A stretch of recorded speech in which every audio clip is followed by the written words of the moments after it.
and then we could probably get started. Sure. And thank you, Mike.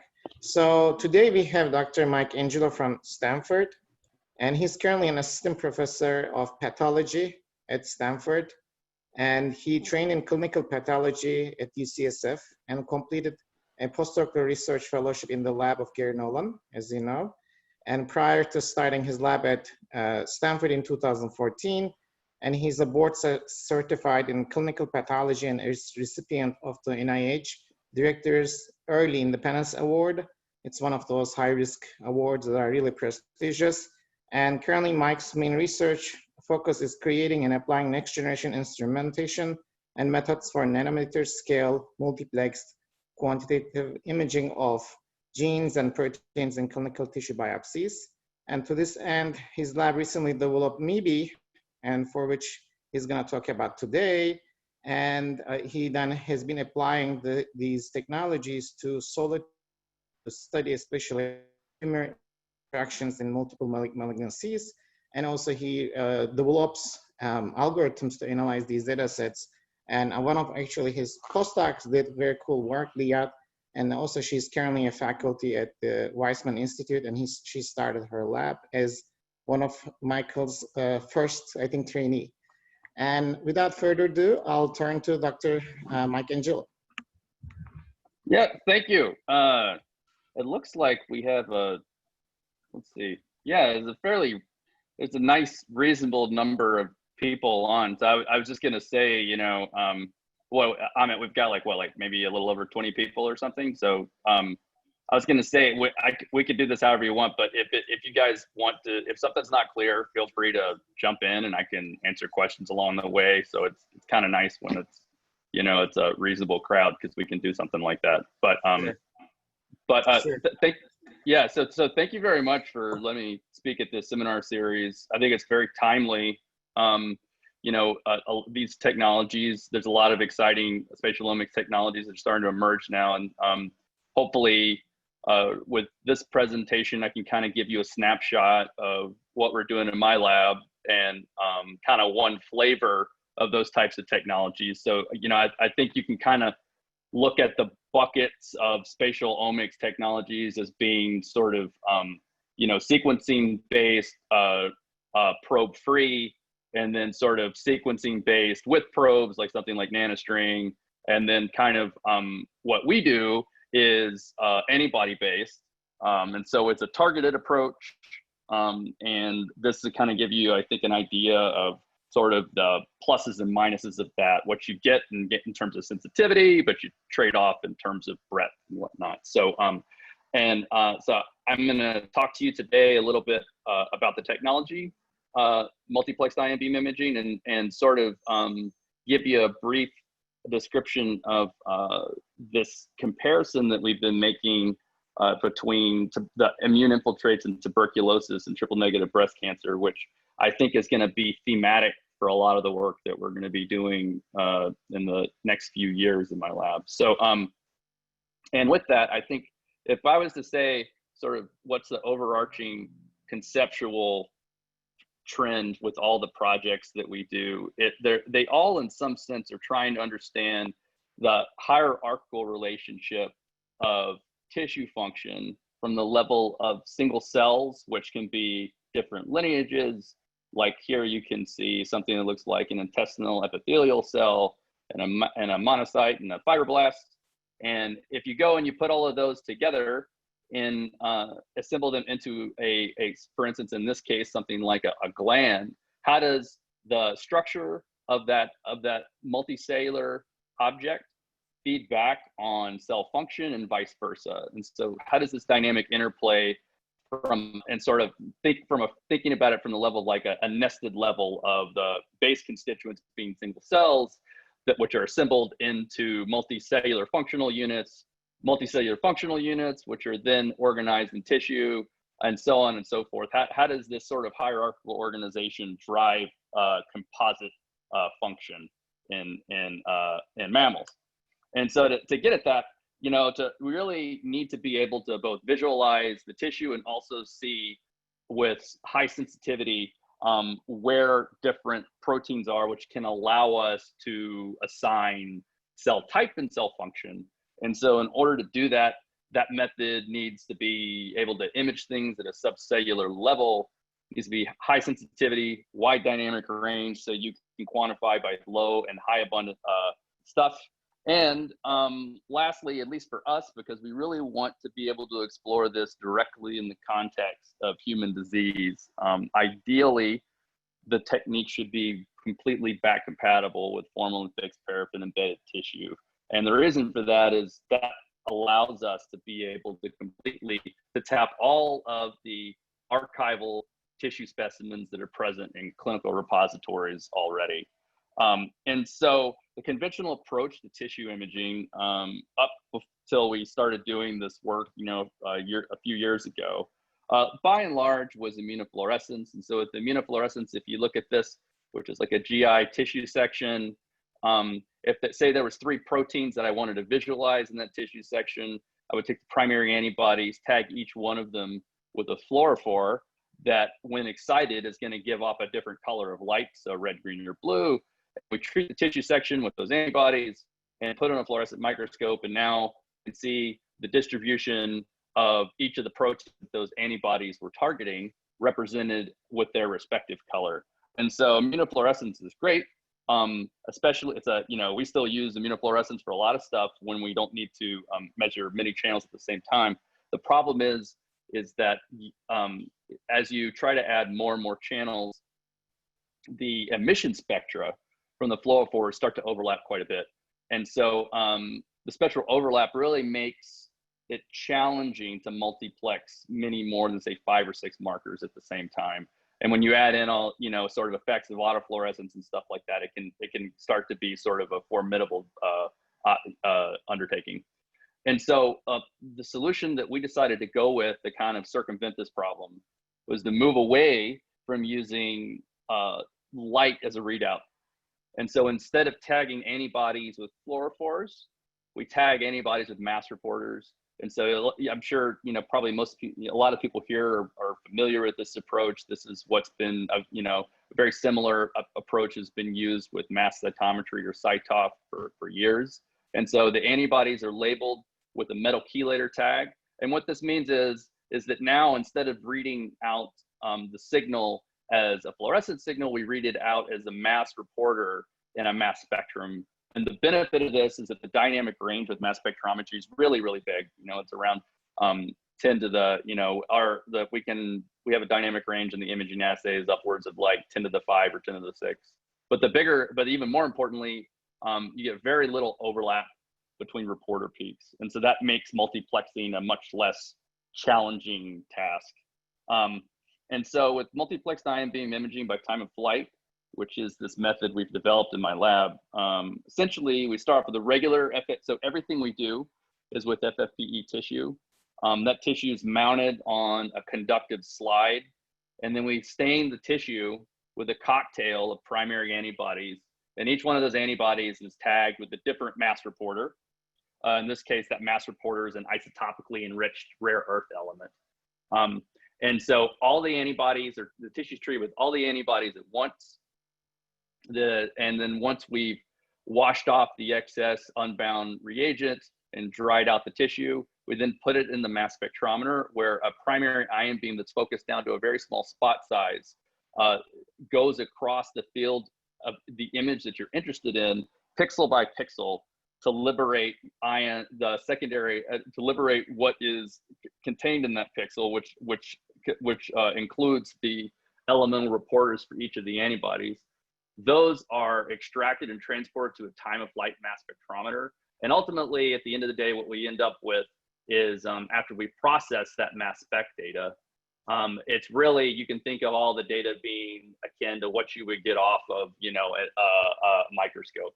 And so we have upwards of 30 or 40 channels, where each one of those channels is illustrating the quantitative spatial distribution of the proteins that the antibodies are targeting. And so at this point, we're applying this to sort of a wide variety of disease and normative immunological processes, all human studies. About half of those, I would say, are looking at some sort of cancer immunology question, with the exception of maybe like our DCIS study, where there we're really more interested in looking at the disease progression from these pre-invasive states. But the other half is we're also looking at things that are outside the realm of cancer, including spiral artery remodeling at the maternal fetal interface, which has been a very fascinating study. We've got a study looking at peanut allergy, as well as one that I'm going to talk to you about today, where we've looked at the structure of granulomas and tuberculosis. And so our daily data output is upwards, you know, at any one time, we're optimizing or running or analyzing data for around 12 active human cohorts. The imaging data is usually around 35 to 40 plex imaging data. We're acquiring at this point around 25 to 100 images per day, which puts out about 100,000 cells per day. And so ultimately this ends up being a lot of tissue and a lot of data. And so just to kind of give you an example of what some of that looks like, here's an image from that maternal fetal cohort I was talking about. And so this is work that is being done by Shirley Greenbaum and Aaron Soon. Shirley's a OB-GYN, and Aaron Soon is a really talented graduate student in my lab. And so you can see here on the left, this I've put up the sort of lineage defining markers for different cells in this piece of decidua. And so the first thing I'd like to kind of point out sort of is that the morphology, both the phenotype and the morphology in these tissue cohorts that we've been analyzing can be quite diverse and very complex. And after I show you this in a minute, I'm going to kind of speak to some of the data challenges that we've run into because of that and how we hope to solve them. And so from the morphologic standpoint, you can see here that from this inset box, if I blow that up, you know, the nuclei, even just the nuclei, is sort of the most easily identifiable feature of the cells. And a tissue like this is highly variable. You've got large ovoid cell nuclei, as well as these small elongated, almost cigar-shaped nuclei.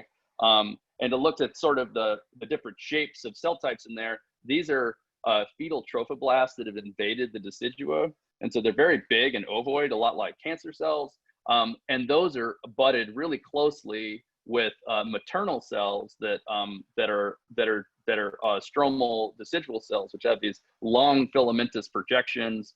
And then if we look at sort of on the vascular side, you can see endothelium, which is CD31 positive, smooth muscle, which is sort of concentrically oriented on the outside of that. And now just to look at sort of the side that we've been very interested in is sort of in the immune cell subsets. CD45 shows you where all of the immune cells are in this image. And if we then look at sort of lineage defining markers for immune cells, we can see that we have NK cells, T cells, and a lot of myeloid cells in this field. And just looking at sort of the co-expression pattern for 3 of the 10 myeloid markers that were in this panel, you can see that even among those 3 markers, there's a wide degree of sort of co-expression among these cell types. So to put all these back up, you can see that morphologically, it's quite complex and variable depending on which cell type that you're looking at. And with that phenotypic variability, coupled with the fact that this is like one field amongst, you know, around 200 or 300 in this cohort, it ends up being just way too much data to handle in any kind of like manual pipeline. And so because of that, you know, the first thing I want to kind of talk about is how we've been approaching that and sort of what we've been doing to sort of automate these computational tasks and hopefully generate things that generate tools that the wider community can use that are going to be useful, you know, for MIBI data and also for other multiplex imaging platforms. And so the very first one of those is sort of what pixels in the image belong to each cell. After we know that, we can sort of assess what cell phenotypes are present in the image in significant numbers. And then we can finally ask sort of how are these phenotypes spatially distributed relative to one another. And so to focus on this one, we've been working with Noah Greenwald's been leading this. He's a graduate student in my lab.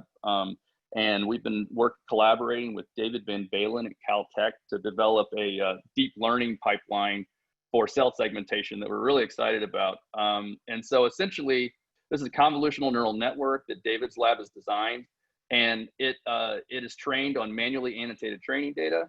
And so the first phase of this process of building this network that we've gone through is starts with manual annotation and to train this convolutional neural network. And so we took a bunch of tissue images. We had humans who do a good job of annotating, drawing circles around all these cells, but are slow. And to get an initial sort of starting training set that we can then train the network with. We take those images and we do preliminary training on the network. At this point, the convolutional neural network is reasonably good, but not near perfect in terms of its segmentation accuracy. But it's good enough that we can actually start to speed up how quickly we can generate human curated manually annotated data. So we put the raw images into this preliminary network, and what comes out are the model predictions from the network. Some of those are right, some of those are wrong, but most of them are right. And so what that means is we can take these preliminary predictions, again, have humans fix the mistakes. But since they only have to fix the mistakes and not do the whole image, this actually ends up being quicker than starting from scratch. And then once we have the corrected images, we can then take those back and put them back in the network to train it more. And so you can see sort of like with each stage, since the network gets more and more accurate, this ends up sort of being a positive feedback that accelerates. And so finally, we're now at the point where we have a trained network that is both very fast and accurate. We've got around 1 million human machine annotated examples, and the accuracy data that we've gotten across around 10 to 15 different tissue types, as well as abnormal tissues, seems to be mirroring human performance.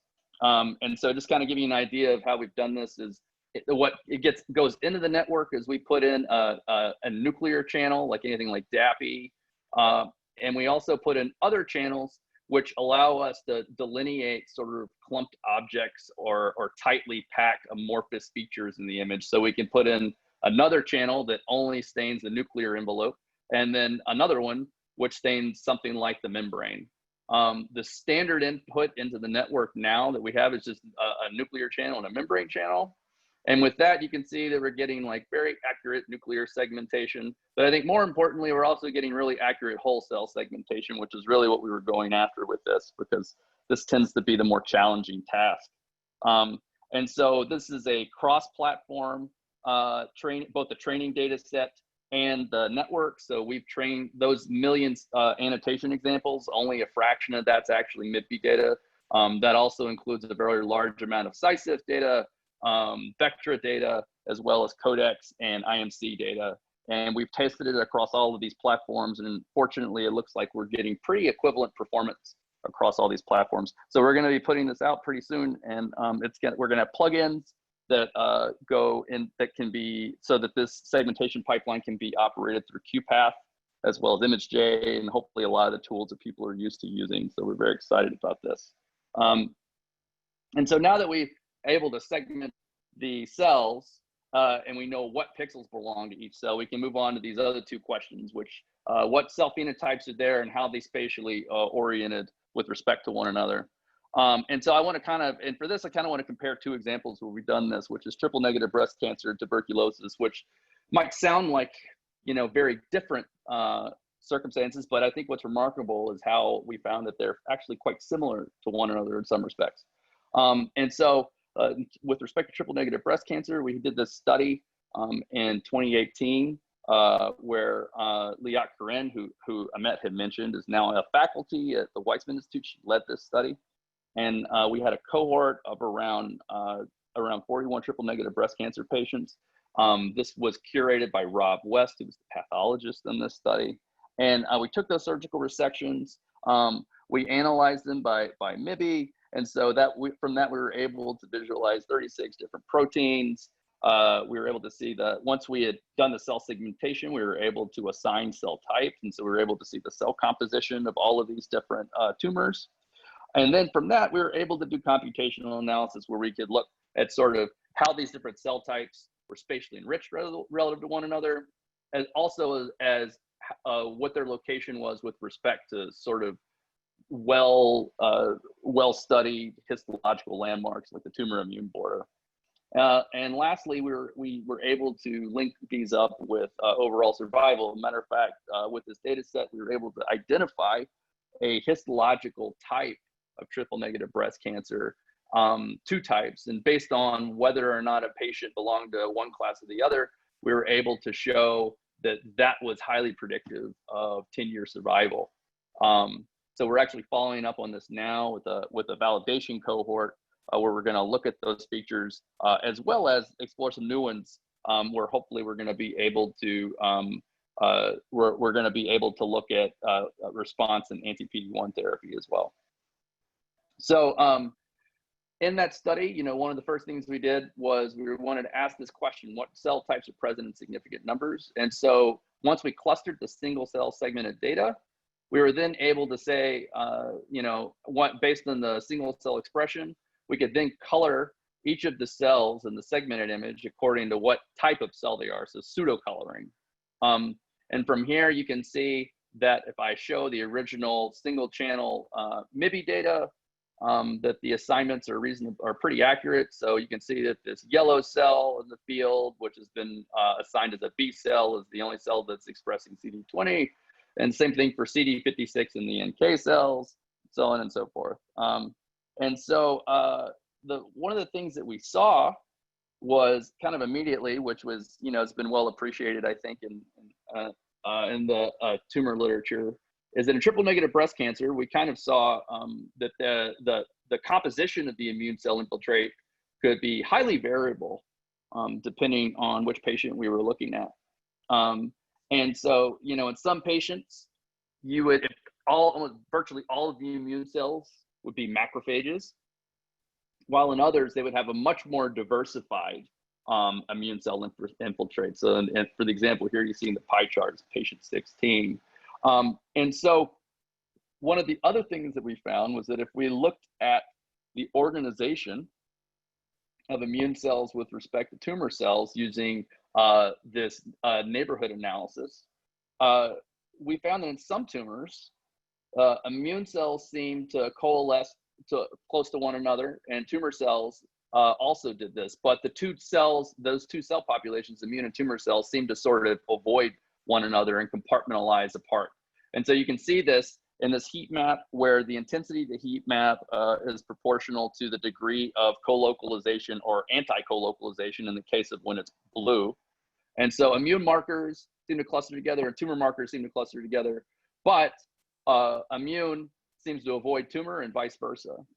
But this wasn't every patient. There were patients that had heavy immune infiltrates, but there really didn't seem to be any spatial preference, any recognizable spatial preference in the way those infiltrates were organized. And so you can see that here with patient B. And so ultimately, we sort of termed these two archetypes of histological organization, a compartmentalized tumor, like the one you can see on the left, and mixed. And so you can see in the compartmentalized, the tumor cells, which are in blue, sort of coalesce in these sort of islands that are surrounded by a big sea of immune cells, whereas in the mixed, they're much more admixed. And you don't really see this preference for one cell type to co-localize and separate from the other. And so just kind of to put this in perspective, what I just want to point out that this is not compartmentalized and mixed are both two types of infiltrated tumors. So there were cold tumors, which had very few immune cells at all. And then there were infiltrated tumors, which we categorize as being either mixed or compartmentalized. So the remarkable thing was that we found that this simple histological distinction was associated with where PD-L1 was expressed. So tumors that had PD-L1 in them, the compartmentalized tumors, there was a big bias in those tumors for immune cells to express PD-L1 in excess of tumor cells. And so what you're looking at here is a log2 ratio of tumor to immune PD-L1. And so you can see the compartmentalized tumors, which are purple, had a big excess of immune PD-L1 compared to tumor. And we also saw that bore out in sort of absolute numbers of tumor PD-L1 positive tumor cells as well. So the mixed tumors had many more PD-L1 positive tumor cells than the compartmentalized. we saw something similar with IDO, which was IDO when present was almost always in excess on immune cells, and also in those circumstances, it was typically compartmentalized tumors. But very interestingly, sort of to complement this relationship with PDO, and we also saw that PD-1 expression, whether it was on CD4 T cells or CD8 T cells, also went along with this trend with PD-L1 expression. So remember, PD-L1 expression in compartmentalized tumors was much more likely to be on immune cells. And so we found that in those compartmentalized tumors, PD-1 was much more likely to be expressed on CD4 T cells, whereas in mixed, CD8 PD-1 T cells were more prevalent. So tumor PD-L1 went along with PD-1 CD8, and immune PD-L1 was much more associated with CD4 PD-1. And if we dug in a little bit more on these compartmentalized tumors, we saw that the sort of these tolerogenic immune cell subsets were also highly enriched at the tumor immune interface, and seemed to coalesce around one another. And so this is going to be important in a second when I go to the tuberculosis part of the story. And so just kind of to summarize, you know, there's these three sort of canonical histological types of triple negative breast cancer that we found, cold, and then two types of infiltrated tumors, mixed or compartmentalized. And as I kind of alluded to before, this distinction was associated with overall survival. So the compartmentalized tumors, actually, to our surprise, I thought it was going to be the opposite, but the compartmentalized tumors patients that had compartmentalized tumors actually ended up doing much better than patients with mixed tumors, with a pretty significant difference in 10-year overall survival. Now to shift gears to tuberculosis, this is, you know, a very different disease, but remarkably, especially with respect to the immune cell infiltrate and how it organizes in tissue, we found in this recent study that has like sort of strikingly similar features in a lot of ways. So TB, for anybody who might not be familiar, it's a disease that's caused by Mycobacterium tuberculosis. It affects about 1/3 of the population in the world still. It kills 2 to 3 million people a year. And the way the disease starts is it's a highly contagious bacillus that, when inhaled, the alveolar macrophages ingest it, but rather than being able to have a productive phagocytosis, the organism is retained in many ways intracellularly, and that leads to this formation of a granuloma, which is an organized immune structure that sort of walls off macrophages that have tuberculosis in them. And so this idea of tuberculosis having similarities in some respects to tumors is actually, you know, we kind of thought we were clever with this, but later found out that this is kind of an old observation. So Rudolf Virchow, which is one of the godfathers of pathology, sort of observed this all the way back in 1860 and sort of noticed that the histological appearance of tuberculosis lesions in a lot of ways looked like tumors. Now, in many ways, they're different too, and we'll talk about that. But the thing that is very interesting in terms of a commonality we've been thinking about is that one of the key drivers of cancer progression that's sort of become readily apparent recently is immune evasion. And as we just showed with the triple negative breast cancer, you know, there are clearly lesions where you have a heavy immune infiltrate, but it is not an effective immune response because those tumors still invade locally and metastasize to distant organ sites. Similarly, this is analogous to what we see with TB, which is that you have a heavy infiltrate of immune cells, but it again is unproductive. There isn't clearance of the organism that's sort of eliciting this immune response. And sort of to show you why, both we and Virchow, over 170 years ago, kind of thought that these things looked a little bit like tumors, is that here's a picture of granulomas. So you can see that the basic histological structure is you have this myeloid. So just here again, this myeloid core, which is comprised mostly of macrophages and monocytes, and that's surrounded by a ring of mature lymphocytes that's referred to as the lymphocytic cuff. And so, you know, in TNBC, what we saw was this compartmentalization of tumor and immune cells. But what we see here in TB is sort of compartmentalization of infected myeloid cells away from mature lymphocytes. And so one of the things we were wondering is there sort of a similar breakdown in terms of cell phenotype that goes along with these structural motifs?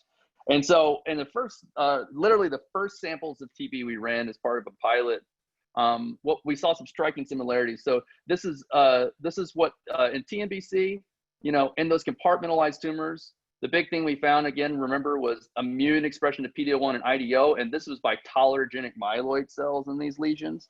And so right here, I've highlighted the tumor immune interface so that you can see sort of where everything is. And so what we found was we found strikingly similar myeloid cell subsets in the center of about every single granuloma we looked at. So practically, you know, 70, 80, 100% of the granulomas that we've seen at this point, the center of those granulomas have very bright expression of PD-L1 and IDO, C11b, C11c. And notably, these myeloid cells at the center of the granuloma core express the levels of PD-L1 and IDO that they express are actually some of the brightest we've seen in any tissue, even compared to what we've seen in tumors. And so we decided Aaron McCaffrey decided to go in with like a full pilot cohort to look at this. And so the workflow is very similar to what we've done in other studies. We had a large staining panel, we analyzed the images. And so then, you know, to start off, again, first step is what pixels belong to each cell. And so we take this image of the nuclear channel, which our network at that time was purely based on just segmenting with nuclei.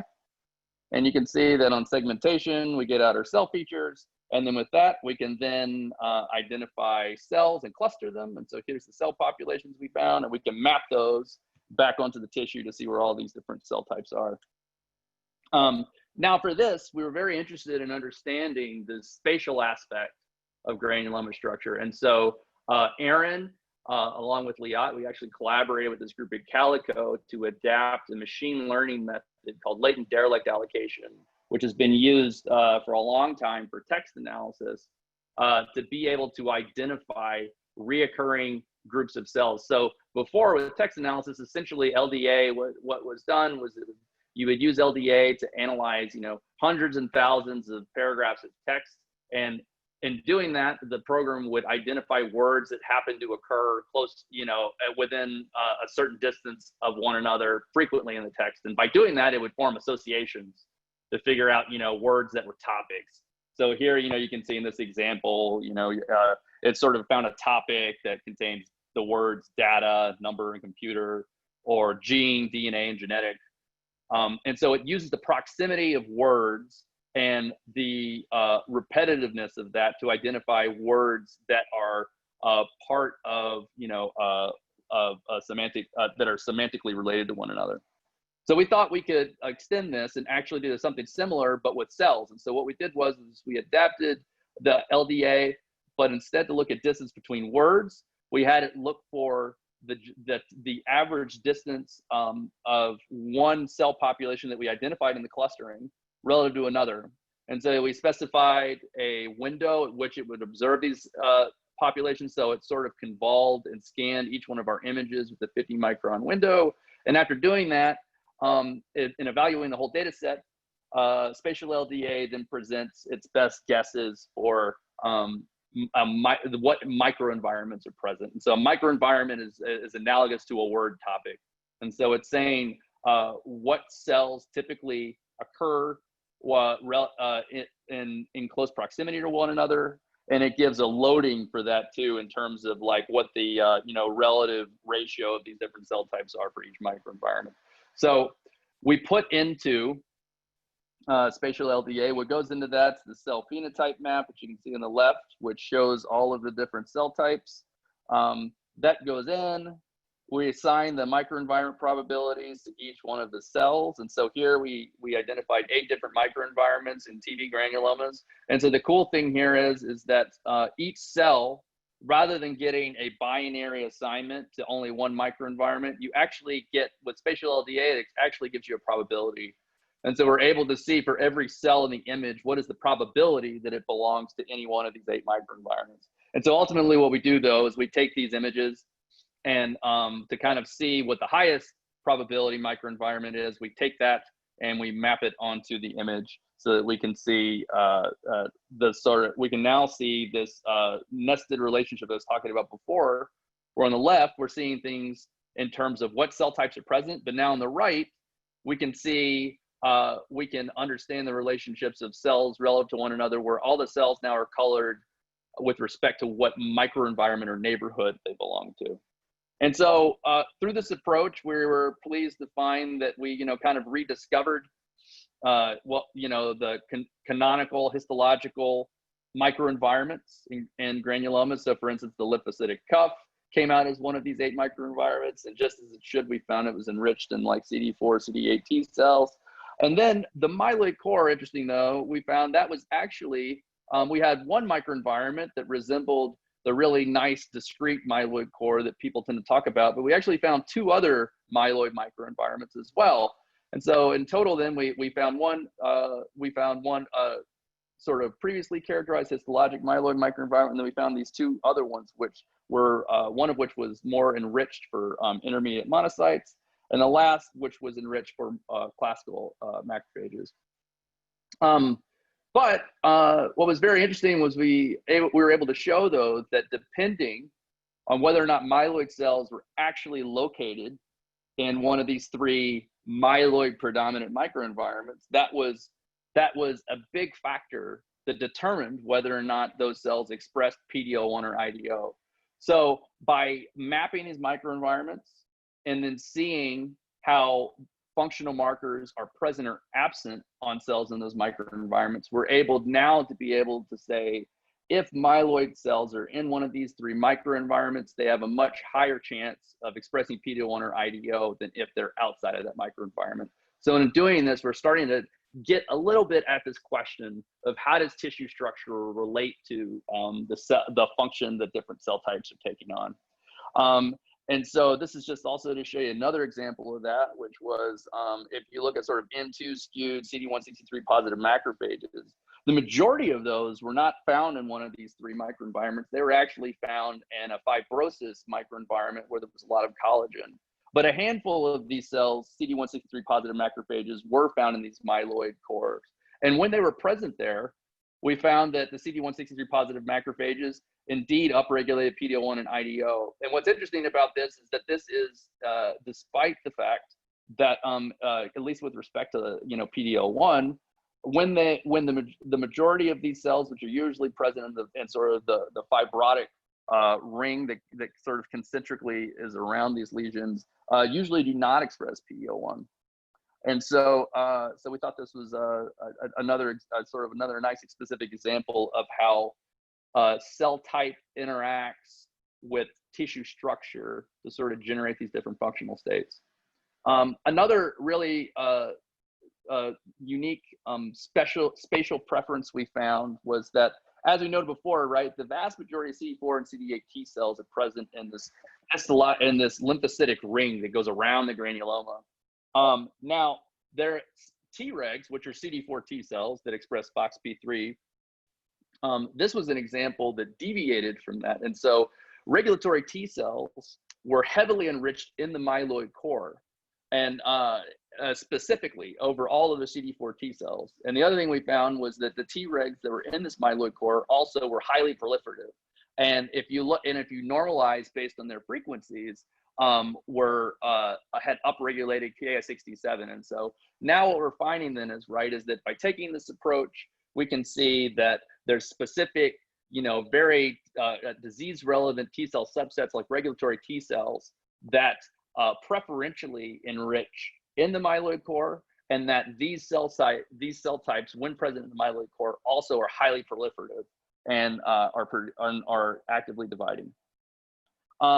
We were able to, looking at a independent sequencing cohort, we were able to corroborate a lot of these findings. And so in collaboration with Pravesh Khatri at Stanford, We looked at a few different whole blood transcriptomic studies that had been done previously. There's around 14 or 15 of these that Pravesh's group has accumulated internally. And one of these was the adolescent cohort study, where essentially they monitored patients that had a TB diagnosis but were latently infected, so did not have active disease. And they monitored and they drew blood from these patients, and essentially under the expectation that some of these patients would progress to active disease and some of them wouldn't.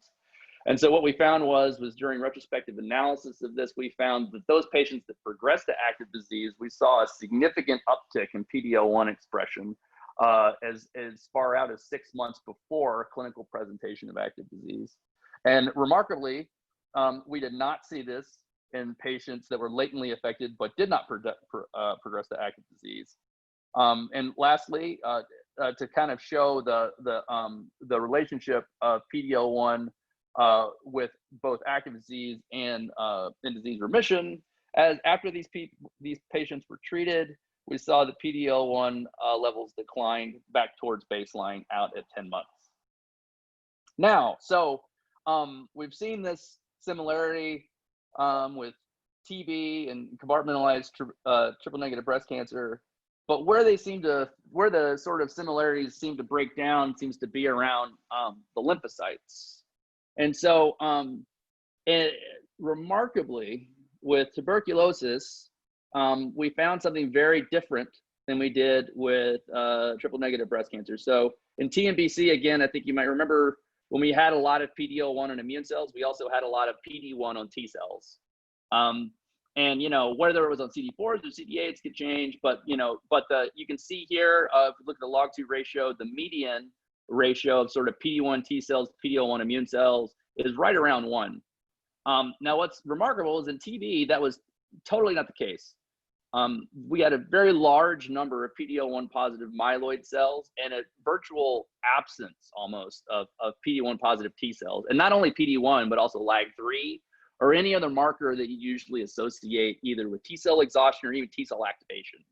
And so this is very, very different. And it sort of implies that there's a different activation mechanism that's going on in these two processes. We also saw this at the level of the transcriptome in another study. And so you can see here in this other, where we also analyzed a separate cohort looking at how these different genes change relative to healthy, active, and end of treatment. We see patients as they transition from latent to active disease. All of these myeloid markers that are sort of associated with the immune suppressive response that I'm talking about are actually, the transcripts are actually seem to be elevated a lot in the blood. But just as we saw in the tissue, there seems to be no indication of a active T cell response. And doesn't seem to be any indication of T cell exhaustion either. And so to kind of summarize those two things, you know, this dynamic and how they're both similar or different, you know, if we look at triple negative breast cancer and TB, they both seem to have this enrichment of highly tolerogenic myeloid cells that partition off away from the rest of the tissue. They express bright levels of PD-L1, IDO, and CD11B.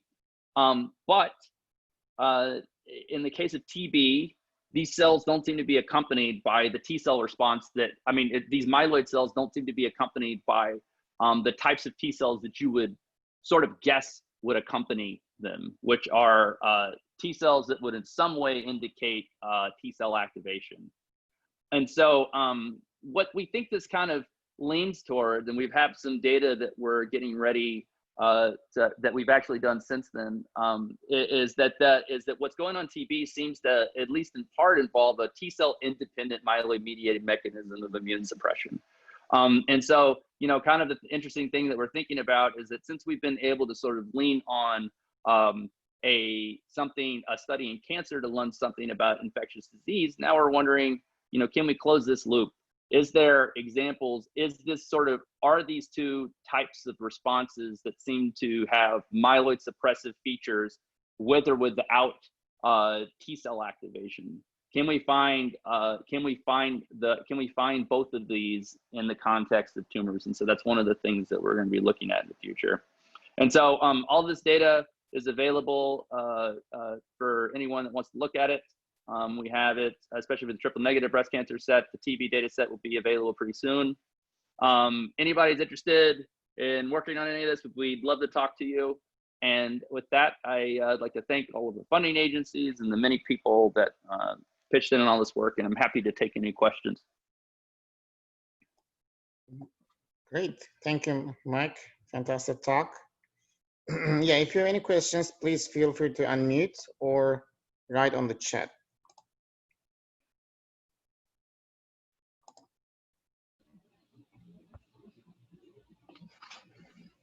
Yeah, I think segmentation was done beautifully. So I'm very impressed with the sort of the result you generate with your automated segmentation. Maybe Roy can comment a little bit. Sorry, I cannot tap you in. Since this is a topic, actually seems like we are all very interested in a spatial context. Roy, I think you're muted. You're muted, yeah. No, it's really, really beautiful, and sort of definitely the fact that you guys have the ability to sort of add more content, right? By just saying, well, if we need a nuclear envelope, right, you have enough multiplexing power to say that if we need a nuclear envelope for part of our sort of training, right, you can sort of just add more channel, and that's great. One thing that we've been sort of trying to do is to try to bring sort of external information, right? If you already have a sense of the type of distributions that you expect in terms of staining per cell, right? You could potentially leverage some of that data to try to help with the segmentation, right? So if you know that what cell, right? So it's not sort of, you presented it that you first sort of segment and then you classify. But if you actually try to sort of segment and classify at the same time, it gives you more information as to sort of which pixel, you know, what cell to assign a specific pixel to, right? If that pixel has sort of similar characteristic as sort of the class that that pixel is coming from. Yeah, I think that's absolutely right. And I think that we decided to start at this point at the place that we did, which was trying to find well, one, you know, with MIBI we've kind of got this extra channel space to use, but you know, a lot of we wanted this to not be, you know, just something for MIBI, and we wanted it to be something that, you know, I mean, like there's probably the most widely used multiplex platform right now, honestly, is Vectra. And so, you know, Vectra is around, you know, 5 to 6 channels or something. And so we wanted it to definitely be something that those people could use. And so at that point we decided, okay, so we've actually got networks internally where we use like even 4 or 5 channels, because when we have like really complex features like these dendritic processes and stuff like that, that can be really helpful. But this general network that we've put out, essentially you know, you can actually just put in a nuclear channel. It will take that and it'll output, and it's been set up so that it essentially will just use the nuclear channel if that's all it has. But ideally, there's a nuclear channel and there's like a pan membrane channel. And so obviously though, just as you said, you are leaving information out that could be very helpful with the segmentation. And we're hoping that hopefully maybe at some point just start, you know, because I guess that the trade-off is that if we go for this, is if we do go for at least for cell types that are defined by protein expression, if we do an approach like that, the only rub is that it means that you're going to be probably training a network that's less generalized, because you'll have to kind of pick, you know, you'll have to decide what cell types are going to be enumerated and sort of build the network around that. Now, that being said, I actually don't think that's that big of a trade-off, because, you know, that at least from a lineage perspective, there's actually not that many. You know, there's enough that you could come up with a core panel, you know, I would say maybe like, you know, 5-7 markers, to where you could probably, you know, highlight a pretty, you know, 80-90% of the cell types that are in non-neural tissue.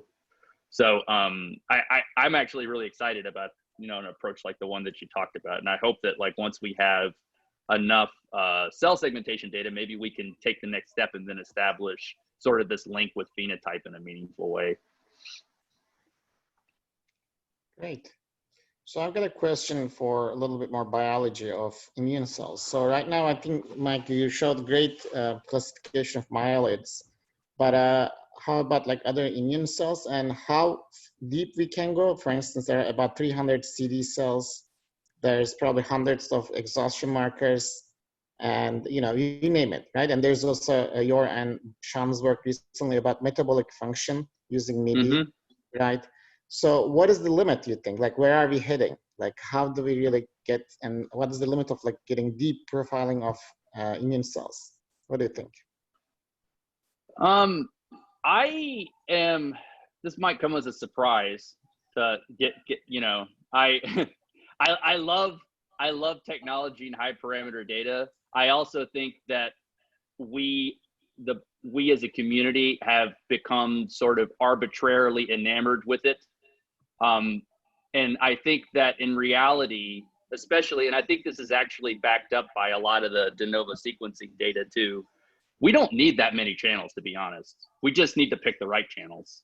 And so, and I mean, like for instance, exhaustion markers, we even showed in the TNBC paper that it's like if a cell expressed LAG3, like 2/3 to 3/4 of those cells express PD1, right? And so there's for a lot of these different markers, there's a very, they're not orthogonal variables, right? There's a lot of concordance between them.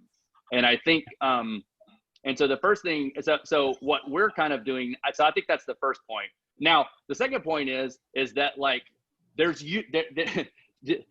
nothing's always and nothing's never, right? And so it's like, and so even if they're concordant, they're not always concordant, right? And so, so the way that we're kind of approaching this is that I think is also another thing that I think has been a little bit of a impediment towards thinking because if we really think pragmatically, like what do we need to move the ball forward to really answer the biological questions we care about, right?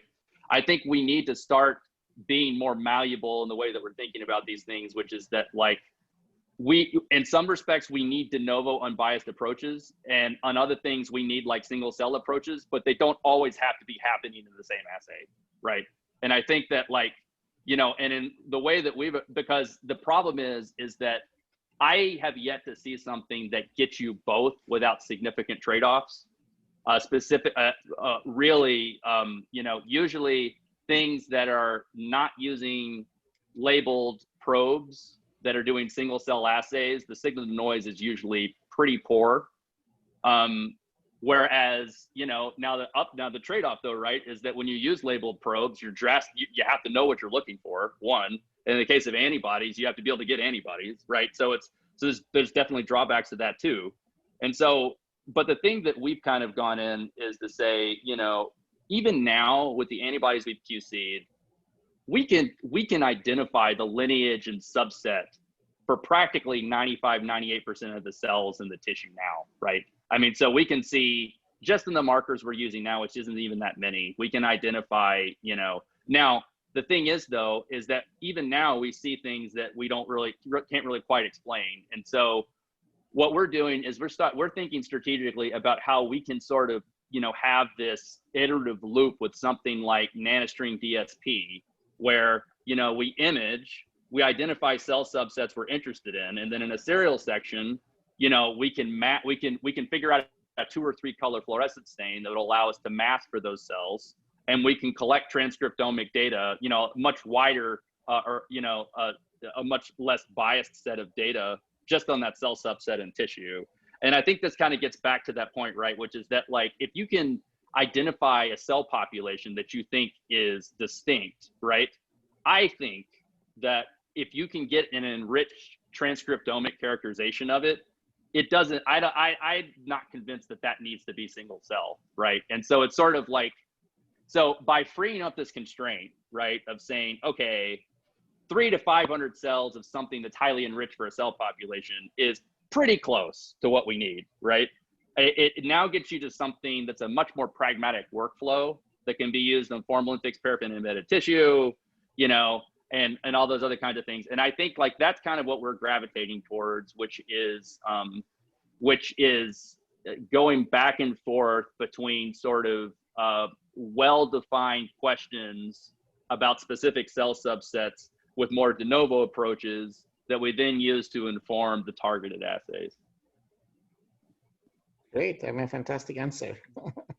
I have a question related to your sort of the LDA and how you're trying to find communities. So I thought that, so first of all, I think that's a wonderful approach, and I think we definitely need to, it will be, sort of one of the most exciting things is to sort of define what are actually organ and tissues, right? Sort of from the bottom up, right? From the molecular. Yeah. Have you guys thought or sort of started working on doing it in a hierarchical sense, right? Because I'm sure that's right, the definition of community, right? What 50 micron or whatever you're using as a sort of moving window, right? Kind of already determines something about your scale, but I can imagine that it's, right, if I think of how an organ or a tissue is organized, it's really hierarchical, right? There's sort of, big regions, and then within those regions, there's sort of sub-regions, and then sub-regions within those sub-regions, right? So have you tried to apply hierarchical elements to that type of community detection? No, I think that's a really cool idea, because you're totally right. There's definitely like multi-scale organization. I mean, there's cells, tens of cells making sort of, stuff like glands, and then glands are organized in a certain way. So there's definitely is sort of this nested, organization of how things are organized. And I think that would be a very cool approach to take with it. And, the spatial LDA, I think it's a really cool tool. But I think it's, for all of these things that we showed, I feel like this stuff is really just kind of scratching the surface of what can probably be done and what we should be doing. And, I like spatial LDA, I'm sure, I think it's going to be great, and it's a cool tool, and it works reasonably well out of the box, but I'm hoping the major benefit, that the major contribution that we have with that is really just kind of to introduce sort of a conceptual way of thinking about this stuff, because I have no doubt that there's, once a lot of the really bright computational people out there kind of, I feel like sort of get the outline of what the problem that they need to approach is, there's going to be some very elegant, next gen stuff that's going to leave this in the dust.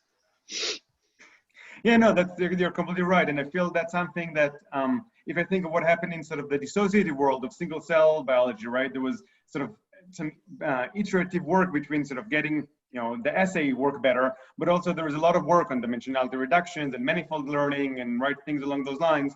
And I feel that to some degree, sort of in the spatial omics community, right, we need to start sort of identify those problems and sort of unleash all the sort of algorithmic people to really allow us to sort of find, identify those patterns in the data. And that will be sort of a cross modality, right? So different modalities will have their own pro and cons, right? But the algorithm could be sort of generalized. Yeah, and I think that, and the problem, so for anybody that's interested, I think probably the biggest problems that are impeding wider use of imaging assays, I think unfortunately are problems that really talented, bioinformatics and computational scientists kind of probably think are too mundane and pedestrian. So for instance, imaging assays, there is still no good way to just auto threshold your images. Okay, like this is a big problem in fluorescence, in everything, right? And it's kind of like, and this is enormously time consuming and requires a fair amount of bio expertise to do it correctly. And it's kind of like, but the problem is, right, is that when I talk to people about this, they're like, what should I do? I was like, if you come up with an auto thresholder, that would be transformed. And people are like, oh, whatever. I don't want, it's like one of these things that doesn't sound like it's critical, but it's like, if you look for us at our computational pipeline, once we've done background subtraction and channel thresholding, the rest of the stuff is not that bad, right? Those two steps, though, are highly manual and require a ton of time because they require a lot of inspection of the data. And I'm hoping, I would really, if there's anything that I hope I can do in terms of, putting bees in people's ears and this stuff, is to maybe trumpet, I don't know, get people to appreciate how difficult this problem is. So maybe somebody wants to work on it, because it's something that I feel like right now, whether it's fluorescence, whether it's MIBI, it's IMC, all these things, right? All of them are sort of, are the very first first low-level step with this is like a very big impediment. And so, you know, so that's the one rub I think with imaging data is that I mean, think about it this way. This is like at the level, imagine if you didn't have base calling in a sequencer, right? That's essentially like what we're talking about. Like we're talking about like the most, or I mean, and it's the same thing. I mean, cell segmentation, I think is probably the best analogy to like base calling, right? It's like, and that is, we're just now starting to get a handle on that. And the problem was, you know, even when I talked to people 3 or 4 years ago, I brought this up. I was like, you know, segmentation's like pretty difficult. And it took a while to get people to pay attention to this because they're like, oh, that problem's been solved. I'm like, it's totally not solved. It's like, it's totally a hard problem, right? Mm-hmm. And so I'm just trying to, I hope we can figure out a way to get people enthusiastic and interested in some of this stuff that maybe on first glance doesn't seem like, you know, you know, one of those ambitious things to get people to do. Yeah. So actually, I'm very intrigued by your biological finding, Mike, in the triple negative breast cancer data. But I think for the interest of time, I have like a 4 question, but I'm gonna just ask one. And I think that's indeed very counterintuitive. I think the compromised tumor turns out to give better prognosis or therapeutic outcome. So I know you focus heavily on the immune cells and the immune community, immune cell microenvironment, but could be possible sort of the compromised tumor versus the highly mixed, they have very different, for example, tumor microvasculature and the extracellular matrix, and those completely change the sort of the, for example, how the immune cells traffic on the tumor cells traffic within the tumor microenvironment. So not just the immune cells and the tumor cells that communicate, interact, but many other cells also play a very important role in this context. Oh yeah, absolutely. I mean, I think like, you know, the extracellular matrix is like the dark matter of cancer, right? It's like, mm-hmm. It's the thing that like, I think that your technology actually is amenable to look at that, right? You can look at the extracellular matrix protein using antibodies and a MIBI, and well, people do sequencing. They cannot look at this at all, but you are able to. No, well, you know, we're actually, it's funny you bring this up because this is something that we're hoping to get into over the next year or two. We're collaborating with a group that does some beautiful work using MALDI to characterize extracellular matrix in tumors. Peggy Angel at MUSC. Because the thing about the ECM that is so daunting to me is that all of these PTMs that happen, which alter rigidity and fiber alignment and all this stuff, I mean, some of it's manifested at protein translation, but you know, a lot of it has to do with how collagen is cross-linked, and how, you know, and how like what kind of hyaluronic acids are there and proteoglycans. And now the one readout that does seem to be kind of a summary readout, which I think is pretty cool, is the mechanical rigidity of the ECM. And you know, that seems to be, you know, there's many roads to Rome, right? But it seems to be, it's kind of like what ends up really being the defining feature is how rigid or soft the ECM is. And so we're gonna, but you're totally right that this study in no way, it does not in any way inform the causation of any of these processes, right? I mean, it's sort of the separation of tumor and immune cells. Maybe it's an immunologically driven phenomenon. It may just be something that is biased because of particular aspects of ECM remodeling, right? I mean, so it's sort of— or vasculature. Yeah, I or think vasculature. That you look at the CD31, right? So how the kind of tumor vasculature differs in these two kinds of situation, I think. Yeah. No, absolutely. So you know, I think we found, again, I think we found something to where, you know, regardless of the road there, the sort of, you know, endpoint seems to be meaningful in some ways, but I don't think what we've done with TNBC so far in any way gets at like whether or not, you know, this is truly a immunologically regulated process, or if the recruitment that we're seeing really is a result of some of these other things like you're talking about, like, differences in vasculature or ECM or anything else. So it's very exciting, and I'm looking forward to see where it goes. Mm-hmm. I think it's almost 3:10. Thank you again, Mike, for this fantastic talk. I think it's clap time, I guess, but a silent one. And so next week, we will have the last speaker of this seminar series by 10x Genomics. And there are a lot of good news about 10x Genomics, as you guys know. Recently, they acquired ReadCore and Cartana, which is interesting. And yeah, I see Suhi here. Congratulations to you guys. Exactly.